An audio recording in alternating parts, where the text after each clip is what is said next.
Hello friends, कैसे हो आप सब। आई होप कि आप सब अच्छे होंगे। फ्रेंड्स, आज इस वीडियो में हम बात करेंगे NSD national school of drama के बारे में। इससे पहले भी मैंने वीडियो डाला था जिसमें मैंने आपको बताया था कि किस तरीके से इसका क्या क्या प्रोसीजर होता है, उसके बारे में मैंने बताया था। आज इस वीडियो में हम जानेंगे कि जो लोग चाहते हैं कि एनएसडी में एडमिशन लेना, तो 2022 में किस तरीके से आप एडमिशन ले सकते हो। इस वीडियो में आज मैं बताऊंगा कि क्या क्या प्रोसीजर है जिसे अपना के आप 2022 में एडमिशन ले सकते हो, अगर आप एलिजिबल होते हो तो। क्योंकि एनएसडी में एडमिशन लेने के लिए कुछ क्राइटेरिया है जिसे आपको फुलफिल करना पड़ता है, तभी जाके आप एडमिशन ले सकते हो। हर साल एनएसडी के द्वारा एक एंट्रेंस एग्जाम लिया जाता है जो पूरे देश भर में जितने भी एनएसडी के अलग अलग ब्रांचेज है उसमें परीक्षा देना पड़ता है। उस एंट्रेंस एग्जाम में पास होने वाले लोगों को ही एनएसडी में एडमिशन मिलता है। इसके कई सारे स्टेज होते हैं जिसे आपको एक एक करके कंप्लीट करना होता है, तभी जाके आप एलिजिबल होते हो एनएसडी में एडमिशन लेने के लिए। आपको बता दूं, नेशनल स्कूल ऑफ ड्रामा जो है ये राष्ट्रीय नाट्य विद्यालय के नाम से फेमस है, जो दिल्ली में इसका मेन ब्रांच है, और इसके और भी कई सारे ब्रांचेज हैं अलग अलग शहरों में, जो जहाँ पे आप एंट्रेंस एग्जाम दे सकते हो और आप एनएसडी में एडमिशन ले सकते हो। तो चलिए अब बात करते हैं पूरे डिटेल से कि कैसे आप 2022 में एडमिशन ले सकते हो। सारे लोगों ने पिछले वीडियो पे काफ़ी कमेंट किया है, अभी भी हमेशा मैसेज इंस्टाग्राम पे या कमेंट आता रहता है कि बहुत सारे सवाल करते हैं। दैट मीन्स कि आप वीडियो को प्रॉपर पूरा देखते नहीं हो, या तो स्किप करके देखते हो या फिर वीडियो का प्रॉपर ध्यान से सुनते नहीं हो, जिसके कारण बहुत सारे आपके सवाल हो जाते हैं और उससे आप बार बार पूछते हो कमेंट में और इंस्टाग्राम पे। तो वीडियो को पूरे ध्यान से देखेंगे तो आई थिंक आपके पास सवाल नहीं होंगे और आप प्रॉपर प्रोसीजर को फॉलो कर पाएंगे और आप भी एनएसडी में एडमिशन ले सकते हो। अगर आप उनके क्राइटेरिया को फुलफिल करते हो तो आप भी एलिजिबल हो सकते हो एनएसडी में एडमिशन लेने के लिए। तो आइए जानते हैं पूरे डिटेल से। सबसे पहले जानते हैं कि इसका रजिस्ट्रेशन कब होगा। तो ये सेकेंड वीक ऑफ मार्च, यानी कि मार्च के सेकेंड वीक से इसका रजिस्ट्रेशन शुरू हो जाएगा, और इसका जो लास्ट वीक होगा रजिस्ट्रेशन का वो होगा सेकेंड वीक ऑफ अप्रैल में। इसका जो रजिस्ट्रेशन है वो खत्म हो जाएगा, उसके बाद आप रजिस्ट्रेशन नहीं कर सकते हो। और आपका जो एडमिट कार्ड है वो आपको लास्ट वीक ऑफ अप्रैल, यानी कि अप्रैल के लास्ट वीक में आपके एडमिट कार्ड को जारी कर दिया जाएगा। उसके बाद इसका जो एग्ज़ाम होगा एंट्रेंस एग्ज़ाम, ये मई के फर्स्ट या सेकेंड वीक से आपका एग्ज़ाम स्टार्ट हो सकता है। हालांकि ये सारा चीज़ जब आप रजिस्टर्ड करोगे उनके वेबसाइट पे तो आपको सब कुछ मेल से बताया जाएगा। आपको हमेशा मेल चेक करते रहना है ताकि आप कोई भी अपडेट मिस ना कर सको। जो आप एग्ज़ाम दोगे एंट्रेंस एग्ज़ाम, उसका जो रिजल्ट है ये जुलाई के फर्स्ट वीक में आपको घोषित कर दिया जाएगा। अगर आप उस एंट्रेंस एग्ज़ाम में पास हो जाते हो तो आपको पहला वर्कशॉप अटेंड करने को मौका मिलेगा। जुलाई के ही फर्स्ट वीक में आपको, अगर आप पास कर जाते हो उस एग्ज़ाम को, तो आपको एक एक्टिंग वर्कशॉप पहला जो होता है वो आपको फेस करना पड़ेगा, उसमें भी आपको पास करना पड़ेगा, और ये एक प्रकार से फाइनल वर्कशॉप होगा। उसके बाद अगर आप इसमें भी पास कर जाते हो तो फाइनल काउंसलिंग जो होता है वो आपको अगस्त में किया जाएगा। फर्स्ट वीक ऑफ अगस्त में काउंसलिंग हो जाएगा, उसके बाद ही आप आगे के प्रोसीजर में जा सकते हो, यानी कि आप एक प्रकार से एलिजिबल हो जाओगे एनएसडी में प्रवेश पाने के लिए। ये तो हो गया कि कब एडमिट कार्ड मिलेगा, कब एडमिशन स्टार्ट होगा, कैसे रजिस्ट्रेशन होगा, वो पूरा डिटेल्स मैंने बताया। अब आपको इसके कुछ टर्म्स एंड कंडीशन हैं जिसे आपको फॉलो करना पड़ेगा, नहीं तो आपको अघोषित कर दिया जाएगा, यानी कि आप उसमें फिर आगे प्रवेश नहीं पा सकते हो। उसके कुछ टर्म्स एंड कंडीशन हैं जिसे मैं आपको बता देता हूँ। सबसे पहली बात कि आप आवेदन ऑनलाइन और ऑफलाइन दोनों तरीके से आप दे सकते हो। ऑनलाइन भी उनके वेबसाइट पे जाके कर सकते हो और ऑफलाइन आप पोस्टल के माध्यम से भी आप कर सकते हो, घर बैठे बैठे भी कर सकते हो। उसके बाद इसके जो कंडीशंस है उसको आपको फॉलो करना पड़ेगा। इसका सबसे पहला कंडीशन ये है कि अगर आप कैंडिडेट हो तो आपका सब कुछ चेक किया जाएगा, जो भी आप डिटेल्स दोगे चेक किया जाएगा। अगर उसमें कुछ भी गलत पाया जाएगा तो आगे आपको प्रोसीड नहीं करने दिया जाएगा, पहली बात। दूसरा कंडीशन ये है कि आप जो भी डिटेल्स दोगे उसमें हर एक चीज़ को चेक किया जाएगा, और अगर आपके द्वारा दिया गया कोई भी इंफॉर्मेशन गलत पाया जाता है तो भी आप आगे प्रोसीड नहीं कर सकते हो। पहला जो कंडीशन मैंने बताया है, जैसे पहला कंडीशन एलिजिबल होना चाहिए, दैट मीन्स कि उनको ग्रेजुएट होना चाहिए, किसी भी रिकॉग्नाइज थिएटर जो होता है उससे नाटक का सर्टिफिकेट, 6 नाटक का सर्टिफिकेट ये लोग मांगते हैं। तो ये सब अगर आपके पास होगा तभी आप एलिजिबल होगे। पहले कंडीशन में ऑलमोस्ट ये बताया गया है। और सेकेंड कंडीशन ये है कि जो भी आप इंफॉर्मेशन दोगे अगर उसमें कुछ भी इलीगल पाया जाता है, यानी कि गलत पाया जाता है आपके द्वारा दिया गया इन्फॉर्मेशन, तो आपको आगे प्रोसीड नहीं करने दिया जाएगा। तीसरा जो कंडीशन ये है कि जो भी कैंडिडेट होगा, यानी कि जो उम्मीदवार जो होंगे, उनको आवेदन की जो तिथि है उसी के बीच में आपको फॉर्म फिलअप करना पड़ेगा। उसके बाद किसी भी कंडीशन में आपको फॉर्म फिलअप नहीं करने दिया जाएगा। और चौथा जो है, काफ़ी केयरफुली से आप समझ लीजिए, काफ़ी इंफॉर्मेटिव है, काफ़ी आपके लिए इम्पोर्टेंस रखता है ये, कि जो भी आप फॉर्म फिलअप करते हो इस सब का, या जो भी डिटेल्स आप देते हो, जो भी डॉक्यूमेंट्स आप सबमिट करते हो, इस सब का, जैसे आप अगर पेमेंट करते हो वो सारे रसीद ये सब आप स्क्रीनशॉट या प्रिंट आउट करके रख लीजिए, ताकि इन फ्यूचर कभी कुछ इशू हो तो आप उसे शो कर सको और आप अपना पक्ष वहाँ पे रख सको। तो ये कुछ कंडीशन है जिसे आपको फॉलोअप करना पड़ेगा अगर आप भी चाहते हो 2022 में एनएसडी में एडमिशन लेना। तो अब बात करते हैं कि फॉर्म का फीस क्या होगा। तो सबसे पहली बात ये है कि जो भी फॉर्म होगा आप ऑनलाइन और ऑफलाइन दोनों मोड से आप कर सकते हो। ऑफलाइन मंगा सकते हो या ऑनलाइन उनकी वेबसाइट पे जाके भी आप कर सकते हो। ऑनलाइन अगर आप करते हो तो यू हैव टू पे 50 रुपीज़, यानी कि 50 रुपये आपको देना पड़ेगा। और अगर आप ऑफलाइन मंगाते हो तो आपको 225 रुपये देने पड़ेंगे। चलिए अब सबसे इम्पोर्टेंट चैप्टर जो है इसका, उसके बारे में जान लेते हैं। सबसे ज़्यादा लोग कमेंट और सवाल इसी पे पूछते हैं कि सर मैं ये हूँ, मेरे पास ये नहीं है, वो नहीं है, तो मैं हो सकता हूँ, कर सकता हूँ। तो इससे पूरे रिलेटेड मैं आपको बता दूँ इनके टर्म्स एंड कंडीशन क्या है, कब आप एलिजिबल हो सकते हो। तो चलिए उसके बारे में जान लेते हैं।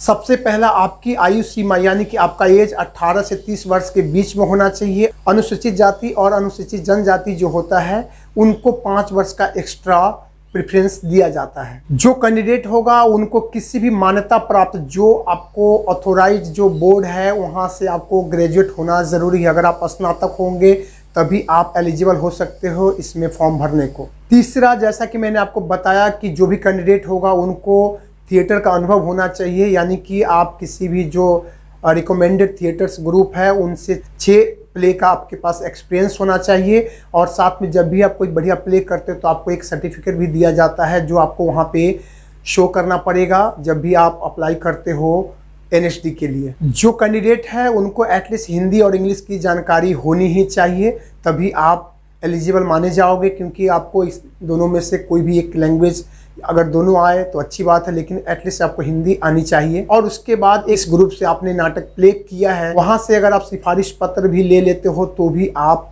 अप्लाई कर सकते हो, यानी कि आगे आप प्रोसीड कर सकते हो।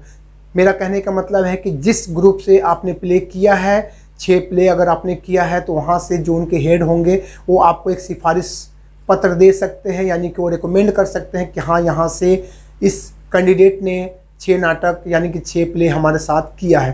तो ये थे कुछ कंडीशंस जो आपको पहले फुलफिल कर लेना चाहिए, समझ लेना चाहिए, जान लेना चाहिए, तभी आप आगे प्रोसीड करो रजिस्ट्रेशन के लिए, अन्यथा आप न करो। क्योंकि बहुत सारे लोग हैं हमेशा यही पूछते रहते हैं कि मैं एलिजिबल हूँ कि नहीं हूँ। तो मैं एक एक चीज़ आज इस वीडियो में डिटेल से बताने वाला हूँ। हालांकि ये वीडियो थोड़ी लंबी ज़रूर होगी, लेकिन अगर आप इंटरेस्टेड हो तो आप देखते रहिए। इसमें आगे मैं और भी काफ़ी इन्फॉर्मेशन देने वाला हूँ जो अगर आप एनएसडी में एडमिशन लेना चाहते हो तो आपके लिए काफ़ी जानना ज़रूरी होता है। ये सारे चीज़ अगर आपके पास है तो आप एलिजिबल हो सकते हो रजिस्ट्रेशन के लिए। और रजिस्ट्रेशन का जो प्रोसेस है, जैसा कि मैंने बताया कि ऑफलाइन भी है और ऑनलाइन भी है, बट जो एग्ज़ाम होगा वो ऑफलाइन मोड में ही होगा और उनके सेंटर पे, जो सेंटर आप चूज करोगे उसी सेंटर पे होगा, पेपर और पेन के माध्यम से होगा।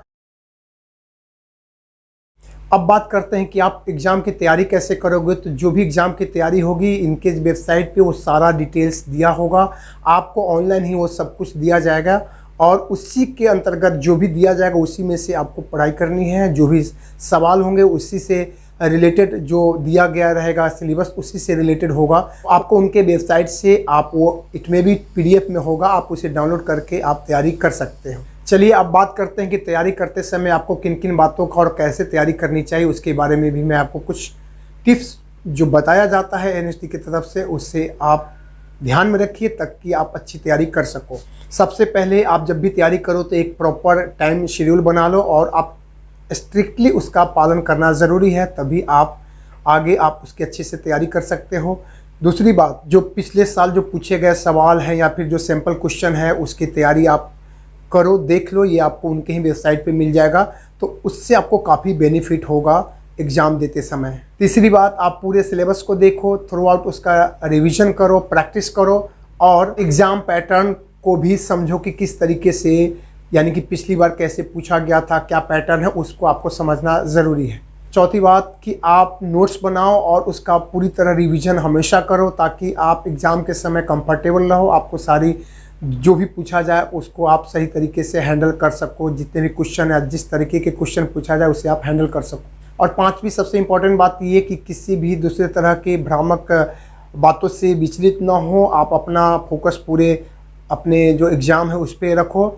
और बहुत तरह की बातें आपको सुनने को मिलेंगी, अलग अलग इन्फॉर्मेशन, तो उस पर आप ध्यान मत दो। कुछ भी कन्फ्यूजन हो तो आप मेल के थ्रू पूछ सकते हो और सारा डिटेल्स आपको NSD के वेबसाइट पे भी मिल जाएगी। तो इस तरीके से ये 4-5 बातें आपको ध्यान रखनी चाहिए तैयारी करने के लिए, किस तरीके से आपको तैयारी करनी है ताकि आप भी NSD में आगे प्रोसीड करो रजिस्ट्रेशन के बाद और आप भी एलिजिबल हो सको और आप NSD में एडमिशन के काबिल बन सको। और आपको पता हो कि NSD से बहुत सारे लोग पास आउट है जो इंडस्ट्री में बहुत नाम किया है, बहुत बड़े बड़े वो स्टार हैं। तो ये थे बेसिक इन्फॉर्मेशन। अगर आप 2022 में NSD में आप भी एडमिशन लेना चाहते हो, अगर आप भी एक्टिंग में इंटरेस्टेड हो तो इस प्रोसीजर को आपको फॉलोअप करना पड़ेगा। जो भी मैंने बताया कि कैसे आप एलिजिबल हो सकते हो, इसकी प्रॉपर पहले से आप तैयारी करो, उसके बाद आप इसका रजिस्ट्रेशन आप कर सकते हो। जैसा कि मैंने पूरा डिटेल्स, एक एक चीज़ डिटेल्स में आपको शुरू में ही बता दिया है किस डेट से कब क्या होगा। आप रजिस्ट्रेशन करो, रजिस्ट्रेशन करने के बाद आप अपने जो एडमिट कार्ड है उसे आप डाउनलोड कर सकते हो। उसके बाद चुने हुए जिस सेंटर को आप चुनोगे उस सेंटर पे आपको एंट्रेंस एग्ज़ाम दिया जाएगा। उस एग्ज़ाम की आप प्रॉपर तरीके से तैयारी करो। वो भी मैंने बताया कि किस तरीके से आप सिलेबस प्राप्त कर सकते हो, कैसे आपको तैयारी करनी चाहिए, किन किन बातों को आपको ध्यान में रखना चाहिए ताकि आप अच्छी तैयारी कर सको और आप भी अपने लाइफ में जो भी एम्बिशन है एक्टर बनने का उसे आप NSD के थ्रू, अगर आप NSD में जाते हो, आप एलिजिबल होते हो, वहाँ से पास आउट होते हो तो आप अपने सपने को पूरा कर सको। बहुत सारे ऐसे स्टार्स हैं बॉलीवुड में जो NSD से हैं, जैसे ओम पुरी साहब है, अनुपम खेर साहब है, शाहरुख खान है, ऐसे बहुत सारे स्टार हैं, नवाजुद्दीन सिद्दीकी है। ये सब काफ़ी ऐसे ऐसे स्टार्स हैं जो बॉलीवुड में काफ़ी सफल हैं और काफ़ी उन्होंने नेम और फेम अर्जित किया है। अगर आपके पास भी ऐसा ड्रीम है तो आप के लिए NSD काफ़ी बेहतर साबित हो सकता है, क्योंकि यहाँ से निकलने के बाद प्रॉपर ये एक्टिंग की ही पढ़ाई जाती है NSD में। इसलिए यहाँ से निकलने के बाद आप काफ़ी बढ़िया कर सकते हो, आपके पास प्लेटफॉर्म बढ़िया मिल जाता है और काफ़ी स्कोप भी होता है आगे बढ़ने का, लाइफ में अच्छा करने का। ये बात अलग है कि हर कोई सेम इंस्टीट्यूट से निकल के सब स्टार नहीं बन जाता है, तो डिपेंड करता है आपके क्वालिटी के ऊपर, आप कितना गेन कर पाते हो, आपका कैलिबर कैसा है, आप कितना इस चीज़ को समझ पाते हो, कितने अच्छे से कर पाते हो। तो आप अगर अच्छे से करोगे तो आप भी सक्सेसफुल लोगों के लिस्ट में आपका भी नाम शामिल होगा। तो आई होप कि मैंने कोशिश की है 2022 में NSD में एंट्रेंस एग्ज़ाम से लेके, रजिस्ट्रेशन से लेके, एंट्रेंस एग्ज़ाम से लेके और लास्ट तक किस तरीके से आप कर सकते हो, क्या क्या एलिजिबिलिटी के लिए क्या क्या चीज़ चाहिए, सब बताने की। उसके बावजूद भी अगर आपको कोई सवाल हो, कुछ भी हो, आप जो पूछना चाहते हो तो आप हमें नीचे कमेंट बॉक्स में कमेंट कर सकते हैं। साथ में आप हमें इंस्टेंट रिप्लाई के लिए आप हमें इंस्टाग्राम पे फॉलो कर सकते हैं, आप वहाँ पे मैसेज कीजिए। मैं कोशिश करूँगा कि आपके सारे सवालों का जवाब विदिन 24 आवर्स या विदिन एन आवर भी मैं आपको दे सकूँ। अगर बिजी शेड्यूल रहता है तो शायद ना दे पाऊँ जल्दी, लेकिन ये 100% श्योर है कि आपके सारे सवालों का जवाब हमारी तरफ से ज़रूर दिया जाएगा। तो अब बारी है रिक्वेस्ट करने की आप सबसे कि अगर आपको ये वीडियो इन्फॉर्मेटिव लगा हो, आपके काम का लगा हो, तो प्लीज़ इस वीडियो को लाइक कीजिए। पहली बार अगर आप चैनल पे आए हो तो इस चैनल को सब्सक्राइब कीजिए, बेल नोटिफिकेशन को ऑन कर लीजिए ताकि जब भी मैं इस तरह के इन्फॉर्मेटिव और करियर रिलेटेड वीडियोज अपलोड करूं तो आपको आसानी से इसके नोटिफिकेशन मिल सके और आप उससे लाभ उठा सको। तो प्लीज़ इस चैनल को सब्सक्राइब ज़रूर कीजिए। और अगर वाकई में इस वीडियो को देखने के बाद अगर आपको लगा कि वीडियो काम की है तो आप इसे शेयर भी कर दीजिए, अच्छा लगेगा। और लेकिन कमेंट आप ज़रूर कीजिए, क्योंकि आपके कमेंट से हमें पता चलता है कि हमने क्या छोड़ दिया, कुछ छूट तो नहीं गया जो आप जानना चाहते हो, या फिर आगे आप किस तरह के वीडियो चाहते हो वो हमें पता चलता है। तो हम कोशिश करते हैं इस तरह के वीडियोज़ और लेके आने के लिए। तो चलिए मिलते हैं फिर एक नए कैरियर रिलेटेड वीडियोज़ के साथ। तब तक के लिए आप सबका बहुत बहुत दिल से धन्यवाद। जय हिंद, जय भारत, थैंक यू।